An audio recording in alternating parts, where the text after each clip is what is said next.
يا خبر اسود، يعني ايه تتجوزي جوز اختك؟ دي حاجه غريبه قوي. اولا صباح الخير.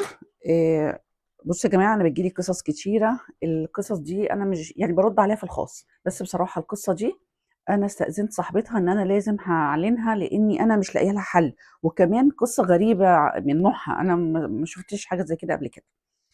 إيه، دول اتنين اخوات من البنات اتجوزوا الاتنين اخوات من الشباب.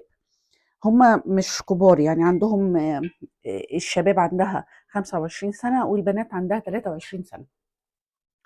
آه، اتجوزوا وعاشوا 3 سنين مع بعض، مفيش مشكلة خالص. سيبكم من الفلافل اللي انا بعملها دي، هعملها لكم تاني، دي فلافل بتاعت السحور. بس انا المهم عندي دلوقتي اقول لكم. طبعا احنا بنفطر دلوقتي يعني على الصبح كده، بس ايه، حبيت اقول لكم القصة الاول. ال- البنات دول اتجوزوا في بيت عيلة. بس هو عشان هنا في اسكندرية عندنا يعني ايه، كل واحدة بيبقى ليها شقتها وبتقعد وتكون فيها إقامة كاملة، يعني ما فيش مثلا زي الأرياف إن هي تقعد طول النهار عند حماتها وأكل وشرب وكله تحت وبعد كده تطلع على النوم. لا، كل واحدة قاعدة في شقتها مستقرة. الأختين اتجوزوا، واحدة فيهم حملت وجابت ولد عنده سنتين دلوقتي. التانية هي وجوزها راحوا لدكاترة ياما وقالوا ايه؟ قالوا لا هي عندها عيب ولا هو عنده عيب خالص، مفيش مشكلة خالص. حاولوا كتير شمال يمين، مفيش فايدة. طبعا مين بقى هيتجنن في القصة دي؟ الحما حماتهم وحماهم، هما الاتنين مش ساكتين، يعني عايزين طبعا يفرحوا بابنهم. البنت دي بقى اللي هي معاها ولد بتقول لي: يا طنط انا قمت من النوم حسيت ان البيت كله اتغير واتسحر. طب في ايه يا بنتي اتسحر؟ يعني ايه اتسحر؟ يعني الكل حاله اتبدل، حتى جوزي اللي انا بعشقه وهو بيعشقني. طب ازاي القصه دي؟ القصه بقى بدات بان ابتدت اختها ابتدت تطلع عندها كتير، يظهر منها حركات كده مش مظبوطه. بس هي طبعا مش مصدقه في اختها اي حاجه، بس هي شايفه بعينيها. لحد ما في يوم جت حماتها وقالت لها: بصراحه بصي يا بنتي، بصراحه انت واختك كويسين، واحنا ما عندناش استعداد ان احنا ندخل حد غريب.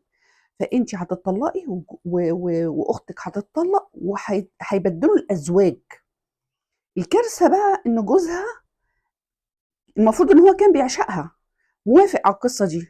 ولما قالت له: انا مش هقدر اعاشر اخوك، استحاله، ما اقدرش. قال لها: وفيها ايه، نبدل ونغير ونجدد، ولو ما ارتحناش نرجع تاني.